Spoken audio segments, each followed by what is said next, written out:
Hi loves, for today's vlog. Ito nga pala, napupunta kami sa bahay ng aking mister. Natawag nilang kampong dito sa Malaysia is parang hometown sa atin. Punta kami sa kanila. Fast forward. Ito nga pala, kaya kami pumunta dito para kami ay tumambay-tambay lang, charot. Kami ay tumulong magtinda sa kanyang kuya para ma-experience naman namin kung ano yung feeling na magtinda.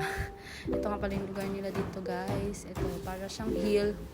Ano siya, along the road, along the highway siya. Yan. Simple lang naman tinda nila, parang front cracker siya, parang homemade. Ang sarap-sarap. Ito na, guys, pakita ko sa inyo paano lutuin. Ayan na. Ayan siya, homemade yan na gawa ng bayoko. Na parang okay sa atin, pero iba yun sa kanila. Masarap siya na kahit malamig na, crunchy pa rin siya. Hindi katulad sa atin yung okay natin, diba? Pag malamig na, ano na siya, makunat na or malambot na. Itong prawn cracker nito, hindi siya madali lumambot, guys. Ayan, ganyan no. Homemade siya na gawa ng aking bayaw. Ito na, parang passport tayo, guys. Ito na ulit. Paano nila ginagawa yan? Ayun ang dapat natin alamin, guys. Kung anong mga ingredients ang nilalagay ng aking bayaw at kung paano siya lutuin properly na ganun ka crunchy. Ayun o, guys. Maraming customer dito. Kaso nagbebenta lang sila dito Monday and Saturday, guys. Kasi parang weekend ata. Oo, weekend lang sila nagbebenta. Kasi parang ay yung day na mabenta dito sa kanila. Kasi parang hometown na siya, parang province area na siya eh.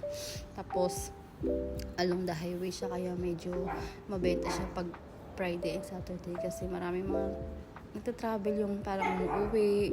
Dito ka sa Malaysia, guys, kahit sabihin mo na Friday, Saturday, Sunday, maraming tao dito na umuwi sa mga kampong nila or hometown. Mula KL hanggang kampong, parang 25 minutes lang. Either may traffic or not. Pag may traffic na malala, maabot ng 1 hour. What's that? Pag may okasyon, maabot ng 1 hour yung traffic or higit pa, lalo na pag mga Chinese New Year, mga basta pag may okasyon. Kasi pag Chinese New Year sa kanila, guys, talagang halos lahat ng mga taga dito sa city umuwi sa mga province na katulad sa atin, di ba, pag Pasko, bagong taon, lahat ng mga nasa city like Manila, umuwi sila sa mga probinsya. Ganun dito, guys. Anyway, balik tayo dito. Ayun na, guys, maluluto na yan.